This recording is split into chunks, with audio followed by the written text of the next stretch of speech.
From shamans to scientists, mediums to masterminds, cannabis to LSD. Spark joy, spark curiosity, and spark a joint. Because you're listening to Budding Mind. Budding Mind. All right, Corinne. Thank you so much for being here. I am a first-time caller, long-time listener. I was very proud of myself for thinking of that because I have been following you on Instagram for quite some time, and I was first introduced to your colorful, effervescent spirit through Pussy Powerhouse, which is a collective of events for healers and educators and artists and things of the sort. And I'm curious how that was born into the world through you. Where did Sacred Twerks workshops and plant magic workshops come from in that beautiful brain of yours? Yeah, so I started doing Pussy Powerhouse in 2016 when the Trump election was happening, and I wanted to create a space for women and all people. I mean, everybody could come to the events, only if the things were like specifically about pussy related health things. Sometimes on an occasion I would do an event that was only for people that had that anatomy, just so that people could like speak about that and feel comfortable. Not everyone wants to like talk about their pussy problems in a room full of mixed company. So I did these public facing events, and I would come up with the theme and then invite other people to participate in whatever the theme was. So Sacred Twerk was actually not a class that I came up with. That was something that one of the collaborators named Felicia was doing, and I think she still does it. And then the plant magic class was a collaboration with a fellow herbalist friend of mine named Clary Sage. And so neither one of those themes in particular were like, did I do a whole party about those things? But the events ranged from dance parties to workshops to, I'm like trying to think of all the things that we did, like festival gigs. Basically I would do an event. I would be, for a while there when I started it, events was my main gig. And so I would be like, okay, everybody, the theme this month or every other month, it was about every month. It was definitely my full-time job. I would be like, okay, this is the theme. Who has something to contribute?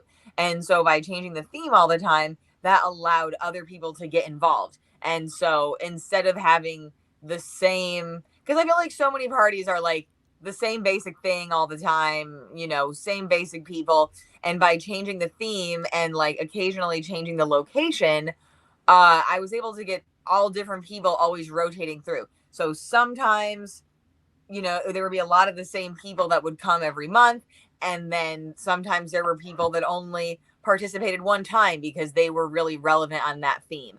And so that's kind of how I used event, production to create community, because even if people weren't involved in every single one, they could still come whenever they could and still meet people and, have some kind of engagement.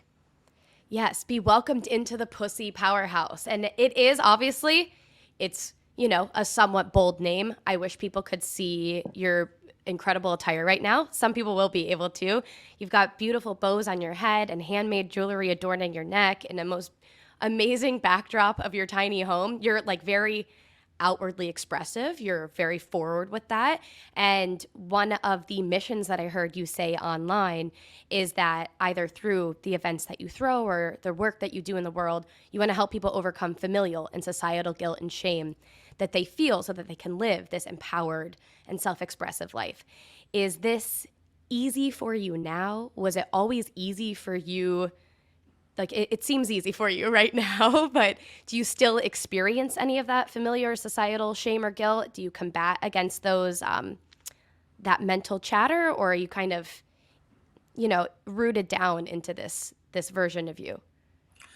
Well, I think that it's a journey for everybody, and people have different upbringings. And so for me, growing up in a small town without any weird people or art, in my life whatsoever, I think that it takes a long time to find your people, unless you're trying to live a mainstream life. But I think everybody struggles to find their people in different ways. And so for me, like once I moved out of my parents' house and went to college, I ended up working at this queer owned bookstore and ended up making a bunch of friends, just people that I had never met, you know, I had never met people like this before. And so it was like, wow, like people can dress colorful and wear weird clothes. And, I felt like I finally like had a group of friends where I could, look the way I wanted to look and it wouldn't be like I was the only person.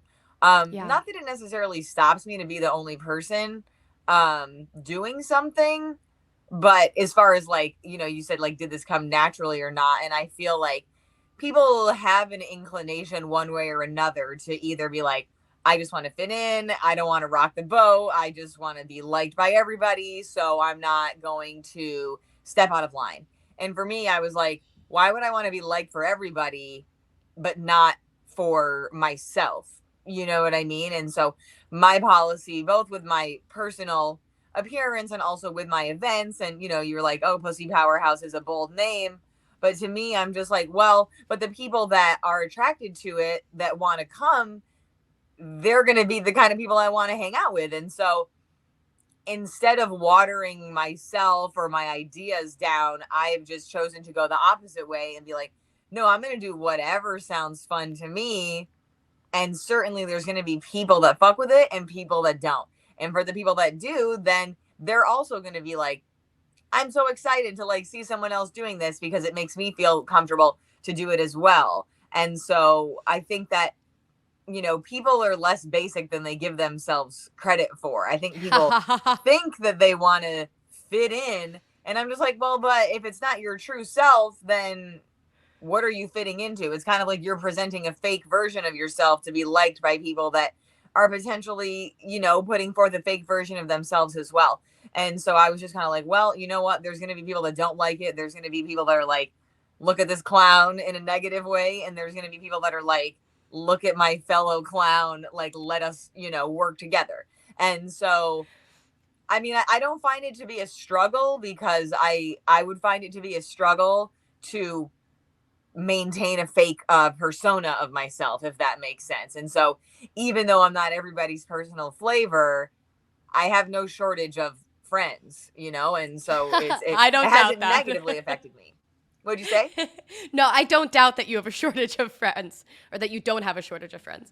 Uh, you play with a lot of different colors in your palette. And as you were speaking, it reminds me of, you've heard the stories of young queer children or Latina children who finally get to see themselves represented in television and in film, and it makes them feel safe to fully embody who they are. And I think you're one of these iconic figures. Like you are just like throwing spaghetti at the wall, technicolored rainbow spaghetti at the wall, and you give people the feeling of like wind beneath their wings of like, okay, well, if she made a tiny home, maybe I could make a tiny home. If she went waste free, maybe I could go waste free. If she took a photo with her titties out, maybe I could do that.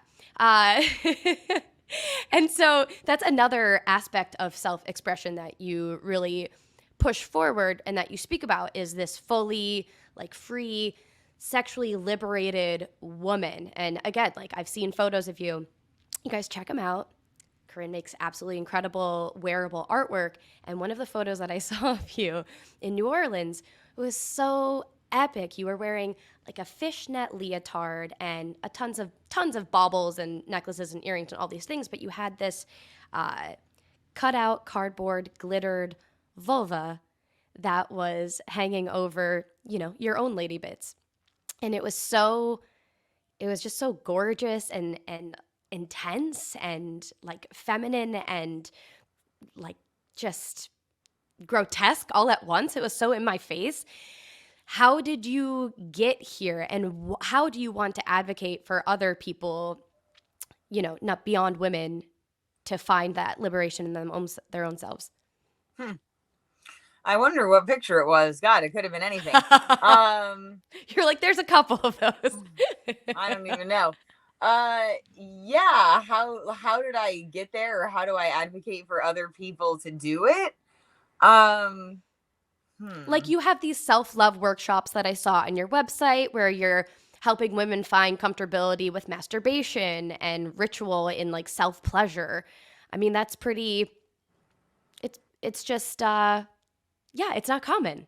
It's Mm. amazing. Yeah, I mean, I feel like ever since I was a kid, like in school, I was always the one to raise my hand and be like, I know the answer, and I feel like so many people are shy or they don't want to, they're like afraid of being wrong or afraid of, people are just afraid of all different kinds of judgments and stuff.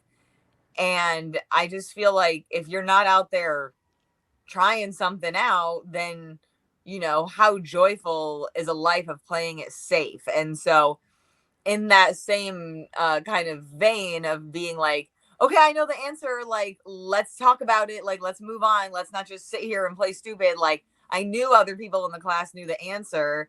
And sometimes the teacher had to be like, anybody but Corinne know the answer. And so, same thing with my events and the themes, it's just kind of like, oh, we're living in this world where the president, I mean, I've been doing like sexual empowerment, queer liberation spaces, since way before Trump was in office.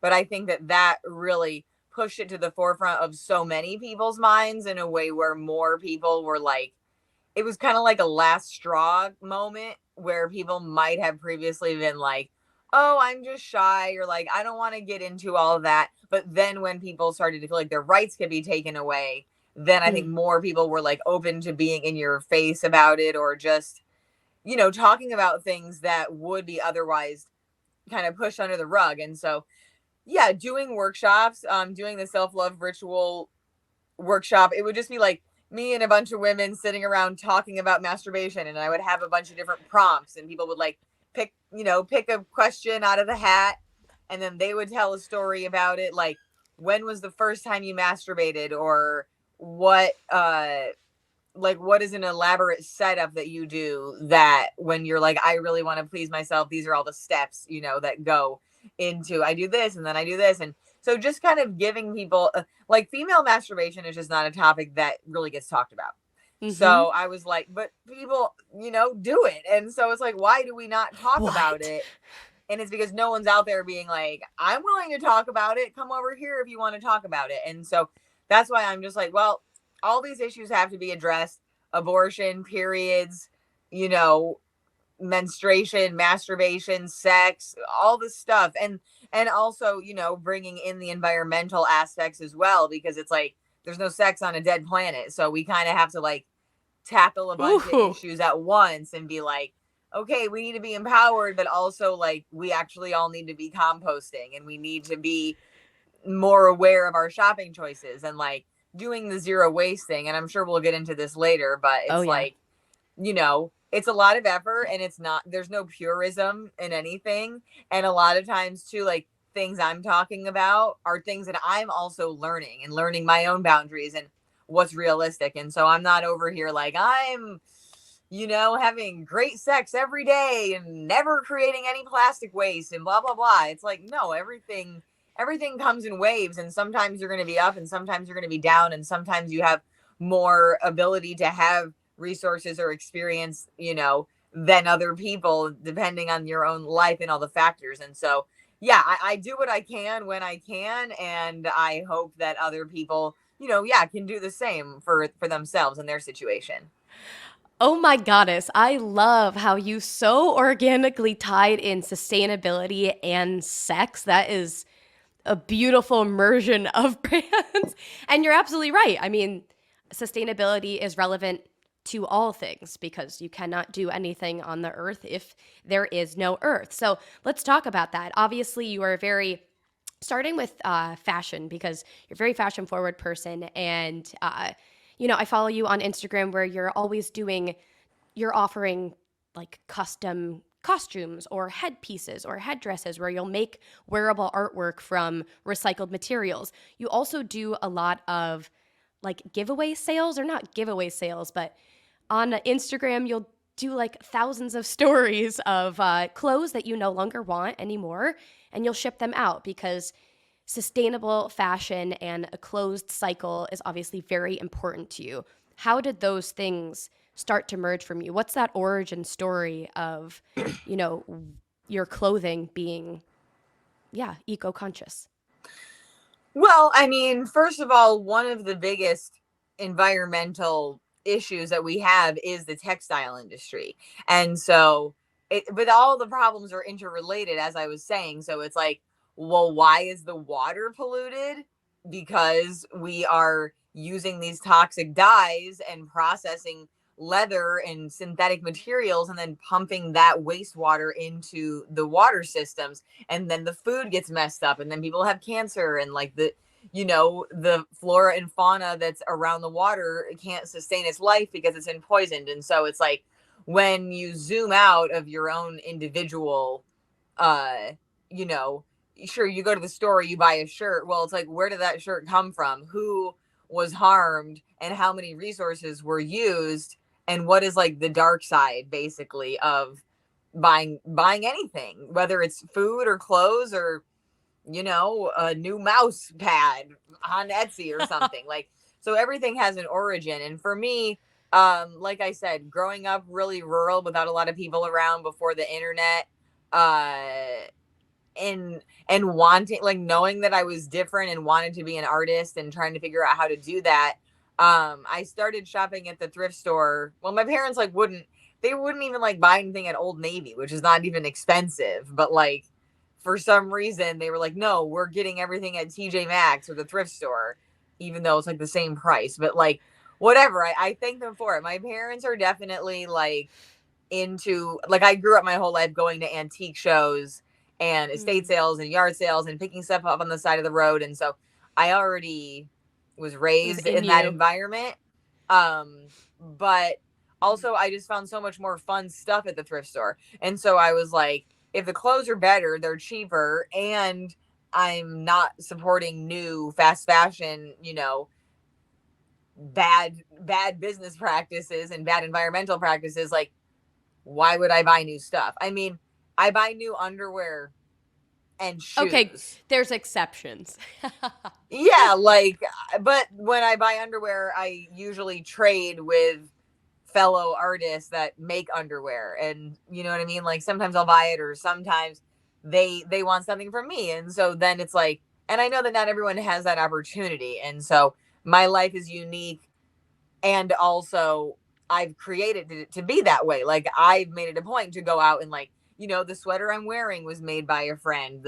The headband was like something my friend was getting rid of. And so, just to touch on the thing about the sales, basically the reason I had the big sale was because I was addicted to the flea market, and I was living in LA, and I was doing costume design and styling, and there was just flea markets all the time, and I could just go, and things were so cheap. Like, I knew what they were worth, but I was also just like, oh, what's $5 here and there? What's $10? It was like, well, it adds up to be a lot of money, and then you have to store it all. And so, as I was like, I had my stuff in storage. Like, when I did my year of trying not to buy things or create trash in 2018, I ended up moving out of my house and buying a van and putting all my stuff in storage.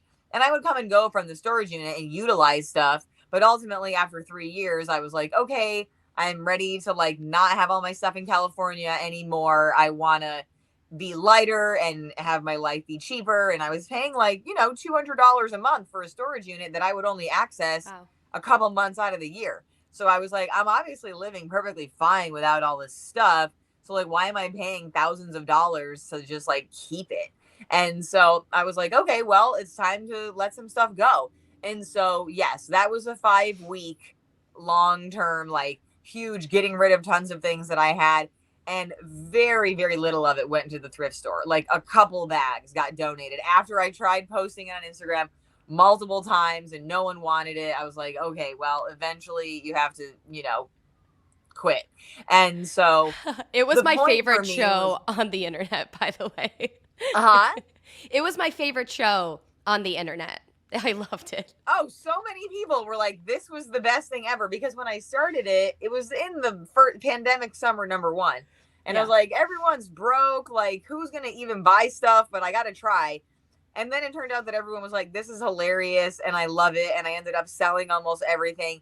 And that was great, because then I could use that money and put it into my tiny home. And also, I got to feel so happy that so many people wanted this stuff and they were excited about it. And it's not that I didn't like it. I liked all of it. That's why I bought it all. But the point is, I was trying to downsize and I was like, okay, well, you have to be selective and you can only fit so much. So change your priorities and be like, what can I fit and what do I need to sell? And so there are definitely some things that I had to sell that I didn't want to, but they're just big. And Yeah. living in a tiny space, you have to kind of value everything in a different way. It's not like, oh, how much did I pay for this and how often do I use it? But it's also like, how big is it? Like, if I only use it once every couple of years, like some big costume stuff that I would wear on a very rare occasion, but they took up a lot of space, I was like, well, I got to let that go. And I can always make another one, or I can be like, I'm glad I got it for a short time and now someone else can enjoy it. They can have it for a time and they can pass it on. So it's Yeah. really for me just about taking care of the things that already exist on this earth. And then when you're done with it, that doesn't mean that its life is over, time for the landfill. It's time for it to find someone else that wants to enjoy it, because we're not going to stop people wanting new things. People are always going to want new things, but the way that we go about how we acquire and use things when they're in our possession, and then what do we do with them when we don't want them anymore, that is what can help people be more environmentally conscious, is to take really good care of the things that they have and then make sure they use them and repair them until either, they basically need to be like cut up and turned into rags, or sent to the textile recycler or sent to the landfill. Or if they're like, okay, like I got my use out of this and there's still life in it, I'm going to make sure that it gets to someone else. And so it is definitely more work to be responsible, but Mm. also, I'll just say what I said again before, like, we don't have anything if we kill the planet and poison all the water and deplete the soil of nutrients. You know what I mean? It's like we're living in an idiocracy world already, and it's going to get worse if we don't all change the way that we relate to things and be more grateful for what we have. Absolutely. I had read something else that you had shared, which was only buy what you can mend, only bring into your life what you're willing to take care of and see through for its whole life cycle. I even did some spring cleaning in my house the other day, and it's very easy for me to get rid of things, but having that final thought of, okay, like, cool, I'm getting rid of it, I'm downsizing, but how am I consciously like seeing this through to its final step in the most mindful and thoughtful way? Yeah, I think there's like a bit of a disconnect for me personally there. And even in like the Marie Kondo movement, it's very easy to let things go, but that's even contributing to waste outside of your own environment. And so you actually, as you mentioned, I'm not sure, I think you said 2018, 2019, you can clarify, but you went a whole year with a zero waste mission. And so, yeah, I would love to hear. I feel like it's clear what inspired that, contributing to the betterment of the planet's health. But what the fuck was that journey like for you? How difficult was it? And do you have any tips for people who maybe, I don't know if going zero waste is on everyone's bucket lists, even though it should be, but do you have any tips for people to incorporate some less waste mentalities? Well, yeah. I mean, first of all, zero waste is not possible. Like, there's always waste. And I think Yeah, that, you have to poop. some people have a problem with that um, name or phrase, because they think that it means that you don't create any trash. And I'm just like, no, that's not the case. But it's kind of like if the speed limit is 80, people are going to go 85 or 90. But if you set the speed limit at 90, they're going to go 95 or 100. So if I say low waste, then I'm only going towards low. But if I say zero, then I'm like, okay, that's my goal. And it makes you like push harder towards the goal. It doesn't mean that you're going to achieve it. You know what I mean? But you have to orient yourself towards what the ideal goal was, or else you're only gonna get Totally. partway there. So yeah, the year of not buying things and creating trash was inspired by this movie called The Clean Bin Project, which was like a little documentary that this couple did, where they were like, we're each going to try to not buy things or create trash for the year. And they each had a little garbage can under the sink with their name on it. And anytime that they did create trash, they had to like put it in the bin. And then at the end of the year, they like went through and showed it all and explained like why they made the trash that they made. And so, it's definitely a lot harder now, like with the pandemic, so many things that you used to be able to get. And some things have come back, and some things are just, people are still like, no, you can't bring your own cup. You can't bring your own container. Like, we have to put it in a plastic thing. And so that's where you have to look at your life and your needs and like what's available to you in your area, because I live in a major city with access to tons of healthy grocery stores. That is not everybody's life whatsoever. And so that's where it's also not realistic to be like, oh, everybody can do this, because some people live in the middle of nowhere and they have like one local grocery store and they might not have half the stuff unpackaged. And so that's where it's like each person has different ways that they can contribute based on what their situation is.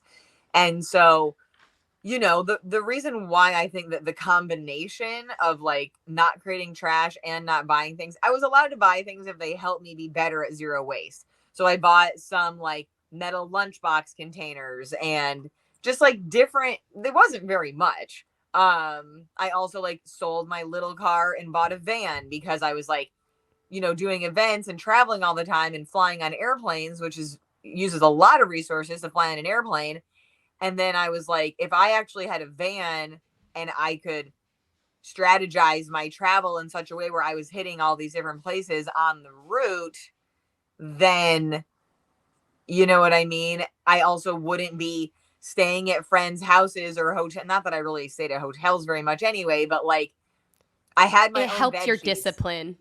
Yeah, like I had my own stuff and I had my own towel and I didn't need to like have some, like I also think about like when you're traveling and you're on the road and you're staying in a hotel or an Airbnb or at your friend's house, that's a lot of laundry when you're like sleeping on the sheets one time, you know what I mean? And so it's like I just thought about the bigger picture of my lifestyle. But of course I was using gas, you know what I mean? So it's like gas is not zero waste. Having a car, even though I bought a used car, like, so that's why I think that it's important for people to not be caught up in this purity aspect of like, oh, well, if I can't do totally zero, then I'm going to do nothing. And so Right. it's like, for example, with grocery shopping, meat and cheese, tell me where to get meat and cheese not in a package. You know what I mean?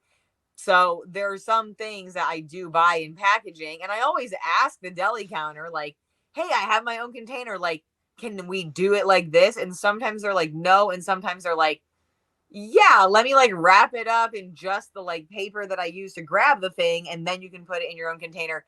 And it is something that like makes people uncomfortable. But I'm also just like, I'm just going to stand here and smile and be polite and be like, yeah, but why can't you though? Like, it's really not that big of a deal. Like, let's find a way to do it. And so, no, nothing is going to change unless people are like pushing at it and making it change. When we're complacent, then things stay the same. And so, it's just a matter of like reevaluating your priorities. And for me, it's like, do I want a dessert?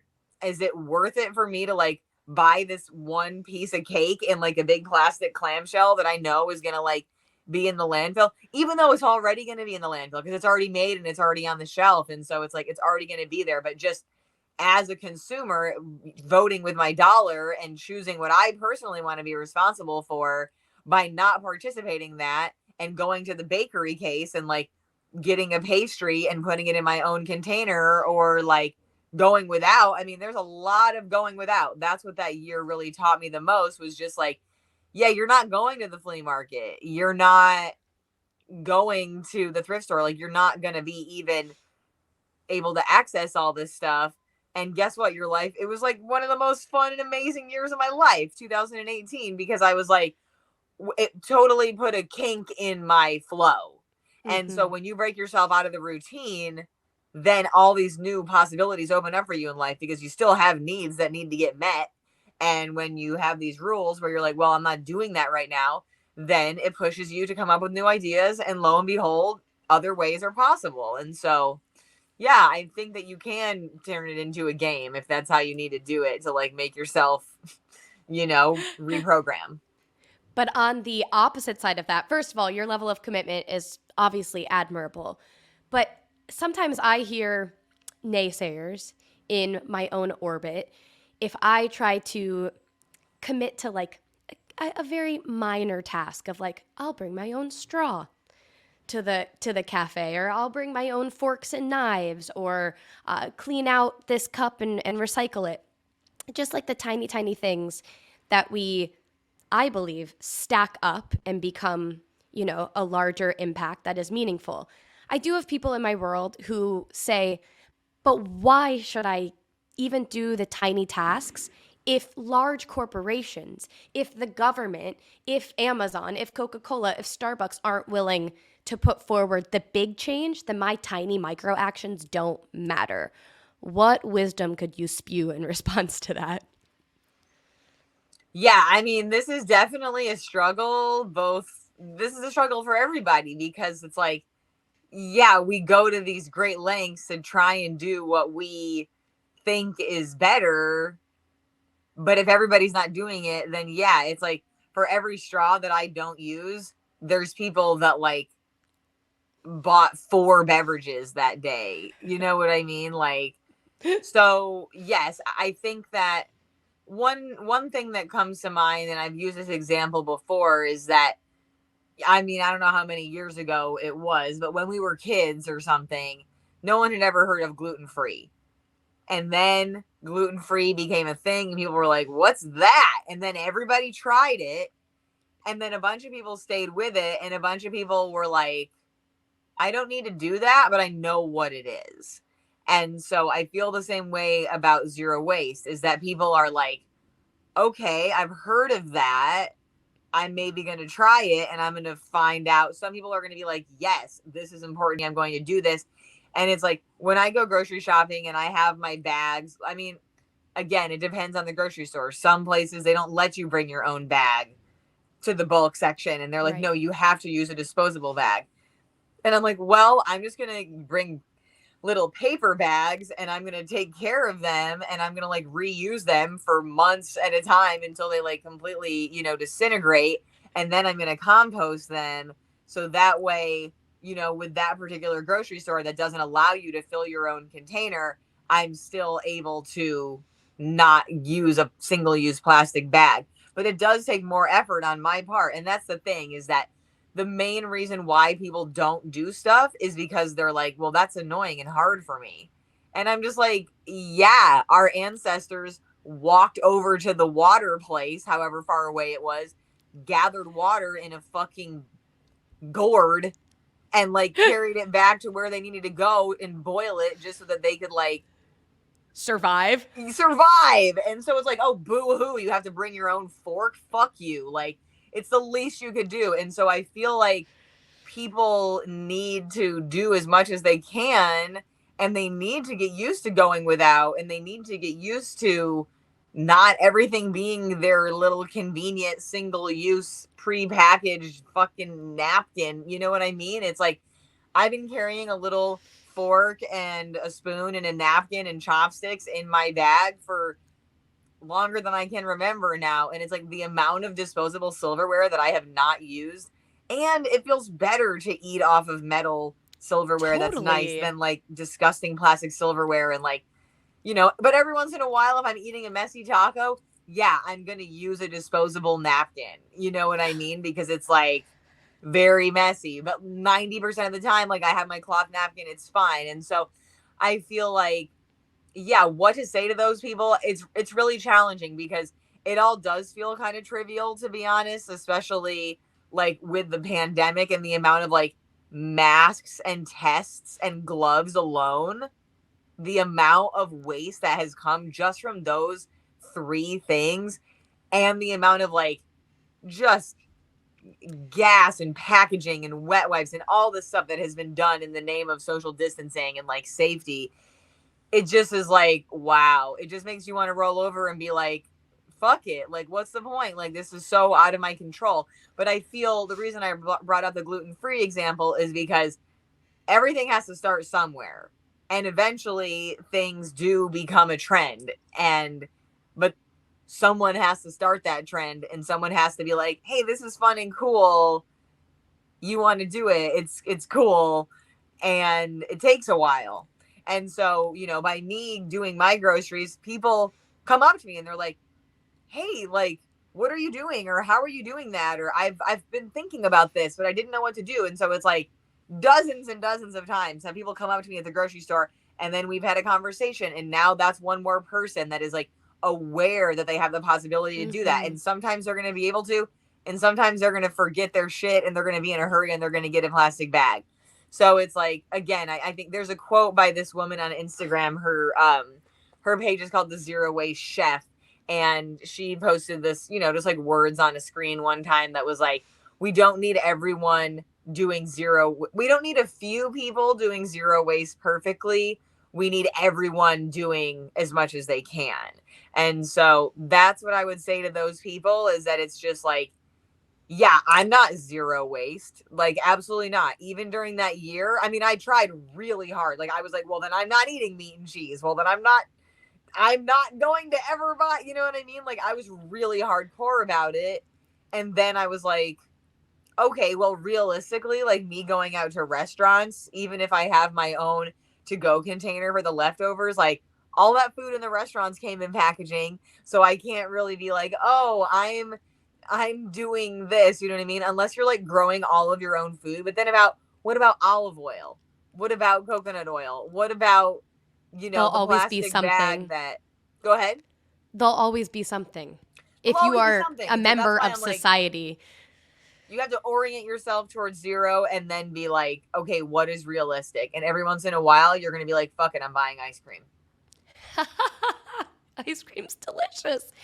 But I do think whether it's the collective or the individual, it's an offering to the earth. And even if it's just the individual relationship to the planet, that consistent offering, it does have meaning in the grand symbiosis of whatever this existence is. And another way that you're contributing to a less than normal waste lifestyle is through your tiny home, which I'm getting a glimpse of right now. It's so beautiful. It seems like it's just customized from freaking head to toe, every doorknob and corner and nook and cranny. What inspired you to take on this very intense project?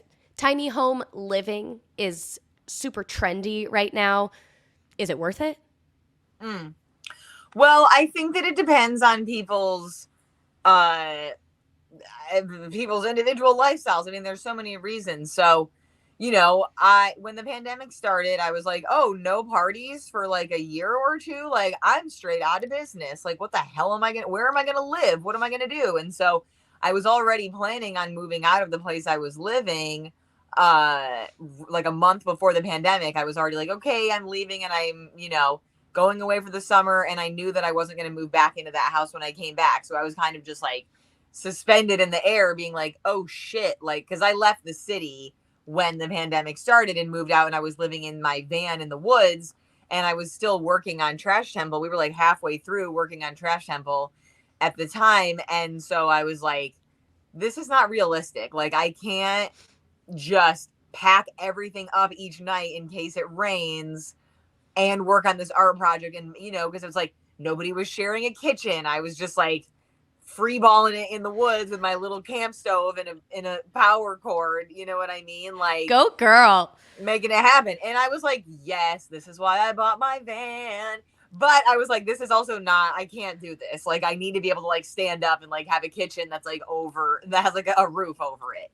And so I ended up buying a school bus from my friend who was trying to sell it. And it already had a wood floor, and all the seats were taken out, and like some, bookshelves and stuff in it. And I was like, okay, this I can do. And so I lived in the bus for the winter, and I was thinking about either, getting a better bus that was less rusty, or fixing that bus up, or I don't know. I was like, let me figure this out. And then I was ultimately like, this is not big enough. Like, to live and work like in the long term, if I'm going to like invest tens of thousands of dollars into something, like, I can't live on a school bus, because I'm not really going to move it very often.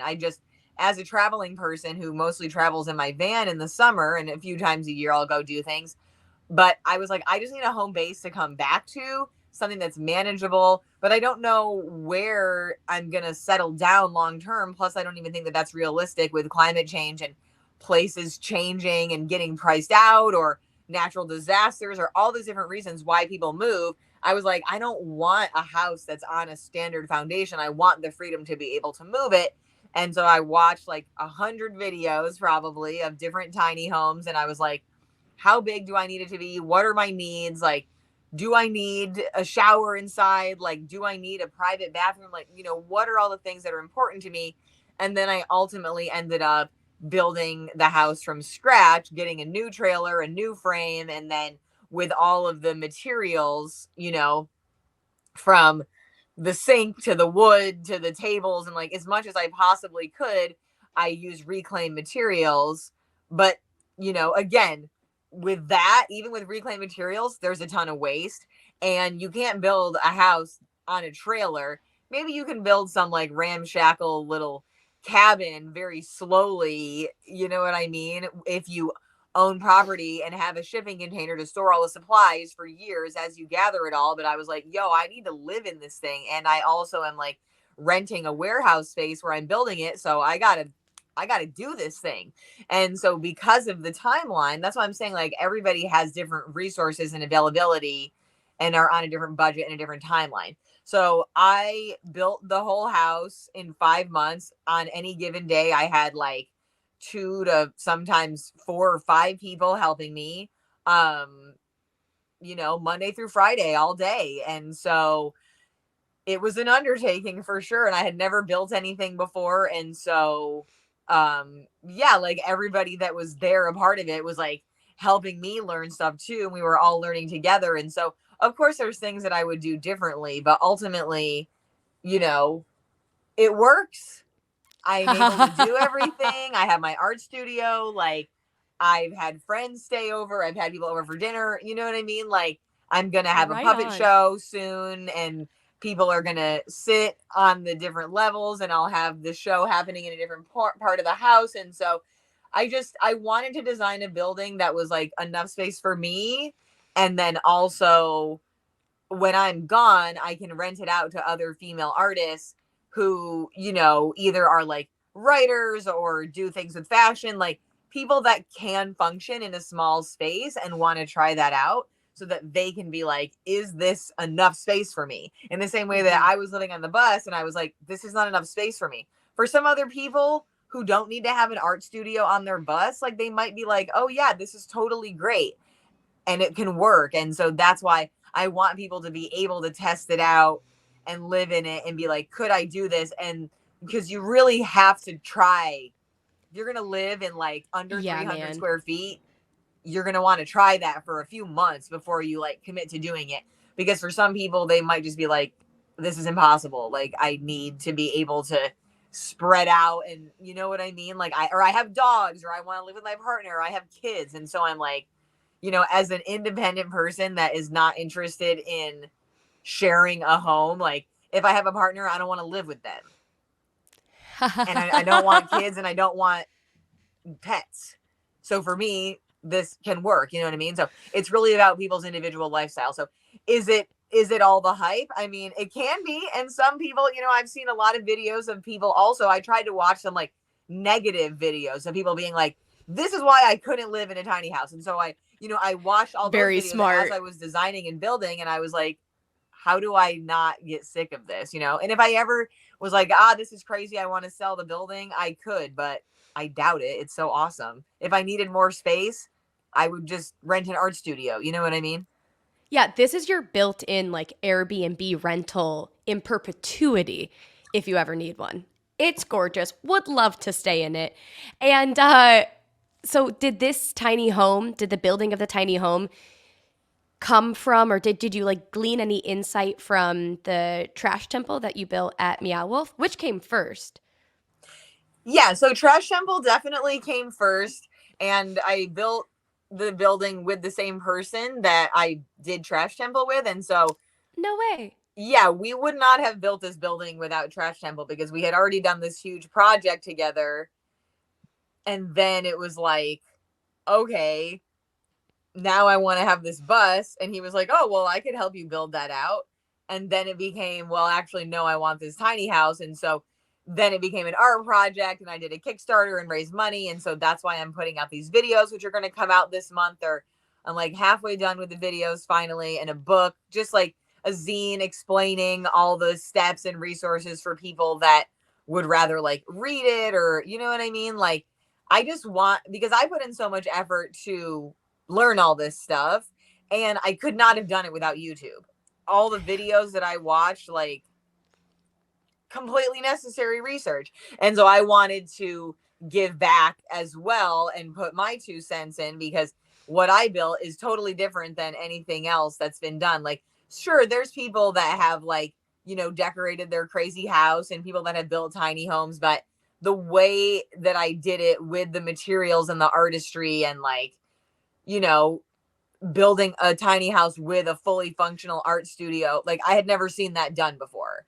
And so I feel like I have something to contribute that's different, that can be helpful to people. Even if people don't build theirs on a trailer, I still want people to question, how much space do I actually need to be happy? And what am I sacrificing? What efforts am I putting in to achieve the lifestyle that I want? Because for me, now I live with my best friend in her backyard, and I do work trade for rent, because I was like, girl, I'm going to be house poor for at least a couple of years, like trying to, because I didn't work for so long. And now it's like, I still have to like finish all these things on the house, and, and so, but my goal is to never pay rent again. I mean, I still have to pay utilities for like water and power and Wi-Fi, but like, I put gutters on the house, so eventually I could be doing some water catchment. And I installed, places in the house where I could be using solar power whenever I get enough money and get that situated. So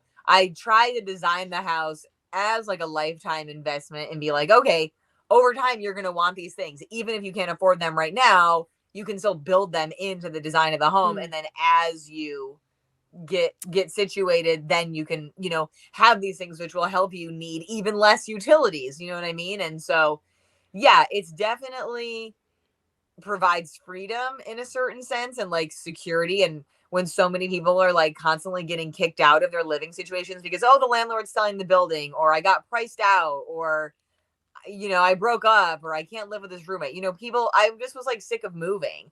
And I was like, I want to have some kind of security about where I live.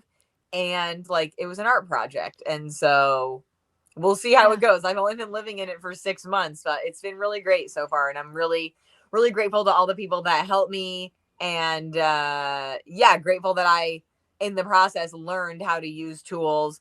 And not that I do everything myself, you know what I'm saying? Like, I still need help for certain things, but I went up on the roof and installed my wood stove. Like, I'm capable of looking at directions. I'm capable of using tools now. And so I was like, yeah, got to do this thing. You know what I mean? And so it's like, it's a live and learn process, as is buying a home that already exists, but with this, being a professional organizer, I got to really design the home based on how I would live in it and how to make it the most functional and aesthetically pleasing thing. Your brain addressing all things, I feel like you see the puzzle and you're absolutely unafraid of it. And you're just really constantly tinkering and have the patience to see a project through to the end. And that is pretty fucking extraordinary in a world of people with attention deficit disorders. So Yeah, truly, or it's people a being tip of like, the "Oh, hat. I don't know how I would do that," and I'm just like, "I don't fucking know how I'm going to do it either." But here I go, and so I feel like, yeah, Bow down to grandmother YouTube. Watch the tutorials. Yeah, Don't be I'm just like, afraid. I'm gonna figure it out. Like, what am I gonna do? Sit here and like not have anything, or am I going to put in the work, figure it out, make mistakes, and then keep going with it? And so I feel like, if you're living in fear of someone judging you, or living in fear of, oh, I could never do that, it's like, well, there you go. You're never gonna do it. But if you're just like, I don't know what I'm doing, but I know this needs to happen, and I'm just gonna do whatever it takes to make it happen, you know, then you get to have more experiences in life, and they're not all going to be positive. I mean, shit, this house was really hard. There was a lot of tears, lots of blood, sweat, and tears. But also now, like, I have it, and so now it's like, okay, whoo, you're living in it. You're gonna get everything hooked up eventually, but for now, at least you have a roof over your head. So Right on. No risk, no reward. yeah, All right. So before we wrap this bad baby up, I've got a question I ask all interviewees, which is maybe it's a tangible nugget, a book, a quote, a movie, a something, or just a personal story that opened, expanded, or changed your mind. Is there, anything, a piece of poetry that you return to look at on a rainy day or anything like that? yeah. I actually the quote of my at the bottom of my email signature quote by Albert Camus. The quote says, "The only way to deal with an unfree world is to become so absolutely free that your very existence is an act of rebellion." And so I'm just like, yeah, the corporations are destroying the planet. For every one garbage can that you roll to the street, 70 bins worth of waste were created in the process of that. And so it all does feel trivial in a lot of ways. And it does feel like, what can we even do? These problems are so big. They're so interconnected. Like, if the fast fashion industry stops, then like millions of people will be without work, but like the work that they're doing is horrible. And like, are the people really satisfied by these cheap clothes that don't last very long? So it's like, it's all bad for everybody, but we have the option to like kill ourselves or keep going. And that's a hard decision a lot of the time, especially in this world where you're like, what is the point of keeping going? I understand why people are like, I'm done, peace out, this place sucks. Like, I understand why people would feel that level of despair and like, lack of control to the point where they could be like, it's not worth it.